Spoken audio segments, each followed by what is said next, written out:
Hey Best Pally, I'm Allie, and I've been using the Whoop Strap 3.0 simultaneously with the Oura for 3 months straight now. So yes, I've been over-gadgeted like a weirdo, so you can get the tea on wearable tech. Not to mention my levels CGM, which I won't be talking about in this video, but look at this arm. It's just further proof that I'm slowly turning into a machine. For this, I'm not gonna go through the usual review crap. Yes, one's on your finger, one's on your wrist. You can look up how much they cost. Ooh, shall we look at the chargers? Who wants an unboxing? I will instead be comparing them on the important sciencey things. This will be judging them in 5 different categories. How they compare tracking HRV, calories, recovery, sleep, and then their overall accuracy. But before I talk about how they're different, let's discuss how you would benefit from getting either one of these. Because HRV is super cool and important, and if you don't know what HRV is, then thank goodness I'm here to tell you about this super cool important thing. HRV stands for heart rate variability. It's widely considered one of the best objective metrics for physical fitness and determining your body's readiness to perform. It's a number we can now measure which shows how good your nervous system is acting. That number is affected by your stress level, your sleep, how you eat. It's like taking all those outside variables that have affected your body and then being able to see your score for how superhuman your body is at that moment. Cool. How HRV is measured is really interesting too. So it's the variability between your heartbeats. Okay, that's just restating the same thing. Look, if your heartbeat is slow between 2 beats, and then the next 2 beats it speeds up, and then the next 2 beats it slows down, and then speeds up, and then speeds up more, and then slows down again. It's really responding to tiny changes in your environment, so your heart rate being variable means your nervous system is resilient and flexible and you're doing well. High score! When it starts being less responsive, it means that you're worn out. You have less energy to get your heart rate excited or calm down as rapidly, so you're less recovered, your score goes down. Both Oura and Whoop give you HRV, so that's why I suggest that your life will be better having either of them, unless your life gets significantly worse, which stay tuned to hear why you might not want either of them. Okay, so now that I've made you care about HRV, which one is better at it? Well, that's complicated. Oura and Whoop actually measure things differently for HRV, and they measure things differently across the board for a lot of things, so you'll see discrepancy as a repeating theme in this video. Whoop shows you 1 number for HRV, and Oura shows you 2. According to Whoop, they find your heart rate variability during the final 5 minutes of your last deep sleep stage. So that is my HRV graph from Whoop, and each one of those dots is 1 night, and they're taking 1 measurement from a moment on those nights. And there's my Oura HRV graph, and that whole graph is 1 night, and it gives you an average over that whole night plus the maximum that you hit. So Oura gives me more to think about, which seems more complicated, but then both of them boil it down to a readiness score for that day. So I'd say that Oura wins here because I'm all about more information, not less. Now let's talk about that readiness score that I mentioned. They tell you every day, like, how good you're doing. And again here, Whoop and Oura are measuring very different things. Whoop bases their readiness score on your HRV for that night. And then Oura uses a whole crap ton of stuff. Your HRV, your resting heart rate, your body temperature, how long it takes your resting heart rate to drop over the night, your previous night's sleep score, your sleep over the past 2 weeks, your previous day's activity, your activity over the past several days. Okay, so again, more data is better, right?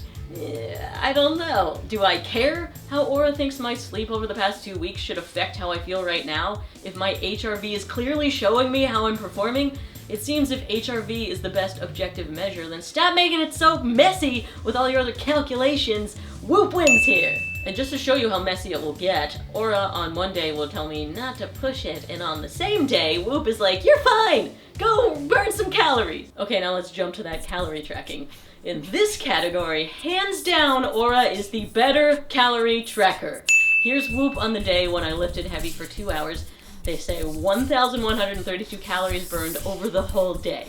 And then there's Oura on the same day saying 2,227 calories. That's over 1,000 more. And how do I know Oura is right? Because if Whoop was right, I would be fat. I eat 2,200 calories a day, and according to Whoop, I'm gaining about 2 pounds a week eating that way. I am not. Whoop guesses way too low on calories consistently, which is dangerous because I could start eating the way that my Whoop tells me to, and then my metabolism would slow down, and suddenly I would be burning 1,000 less calories a day, and also I'd lose muscle and be moody and miserable. And I worry that's actually happening to people, so anyone that already has a Whoop, I don't know why you'd be watching this video. Oh, maybe because you need an Oura because your calories are wrong. Just don't look at the calories, please.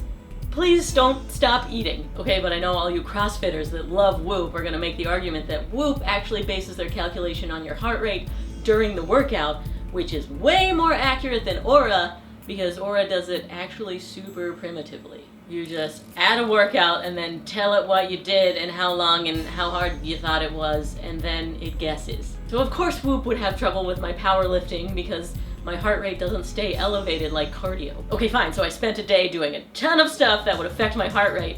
Walking, biking, I think there was a total of like 23 miles, and I don't even remember what other was. But anyway, it came out to 1,900 calories, and me being exhausted. And on that same day, Oura said 2,500 calories, and very much aligned with how exhausted I felt. So even Oura guesses better about cardio calories than Whoop. Okay, let's move on to another category where their measurements very much vary. Sleep stages. I've recently been really into tracking my sleep because if HRV is your superhuman score, sleep is how you gamify it and level up. And I'm especially looking into how much deep sleep I get because it's the most restorative sleep and it's when your body is building muscle. So Whoop says I have healthy sleep stages and I get a good 90 minutes of deep sleep a night.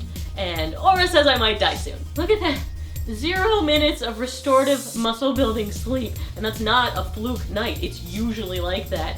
It scares the crap out of me enough to get a third opinion. This is the reason I have another awesome video coming for you next week. Teaser. I found another device that does HRV and a whole lot more, so stay tuned. And I'm even considering doing an official sleep study with an EEG monitor on my head to see my sleep cycles.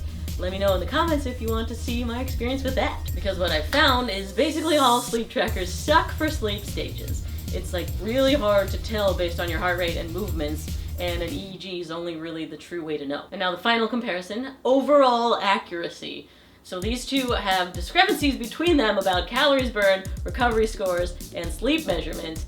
And actually, they have discrepancies within themselves. Look at Whoop in one night telling me I got maximal restorative sleep, well, then showing me I'm not restored. Then there's Oura on a single screen saying 66 out of 100, crap sleep, pay attention, great night's sleep! All of that makes me question the accuracy of any of this. I mean, HRV is measuring the space between your heartbeats down to milliseconds. Are either of these things really able to get that right? So no one wins this category.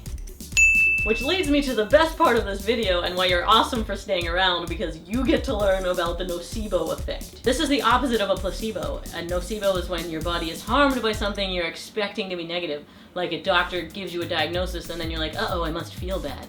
And that was totally happening with me. With Oura, I'd wake up and see a bad score and suddenly I'd feel bad that day. I swear I went like weeks without putting on muscle mass in my powerlifting regimen because I was convinced I wasn't getting any deep sleep, so it couldn't be possible. And I know that sounds bizarre, but our bodies are a delicate chemistry set and our thoughts have a huge effect on it. And I was thinking wrong! I've since been able to dig myself out of that by looking at other opinions and also realizing that I'm probably just playing the piano in my sleep and this dumb ring has no idea what's going on. And I'm glad I got that other device I'll tell you about because it has me breathing easier about it, and I'm stoked to show you that next week. But again, mindset is huge when it comes to how your body performs and feels and recovers, so if you're the type to care too much about the numbers, then don't get anything. But it can work in the positive direction too. I'm sure you've heard of placebos. Like, there's this study that blows my mind. Okay, there were these hotel maids that didn't think they were active and weren't very healthy, but they're moving around all day, so they told half of them, hey, do you realize what you're doing is exercise? Like, you're quite active. And then the other half, they just didn't say anything. And neither of them changed their activities or how they ate, but a month later, the group that were told they were fit had lower blood pressure, lost weight, and had smaller waistlines. That's incredible. They just thought themselves fit, and they didn't even realize they were doing it. Like, that makes me want to invent a wearable where it's just a regular wristband and then no technology. And also, it comes with an app that doesn't connect to your wristband. It's just a video of me saying, hey, you're doing great, you feel good. But if you want to actually track something instead of waiting for my genius invention, then certainly use my link to get a Whoop strap because you'll get your first month free. I will put a link in the description, and Oura is too bougie to do discount links, so you're on your own for that. And remember, you feel awesome today.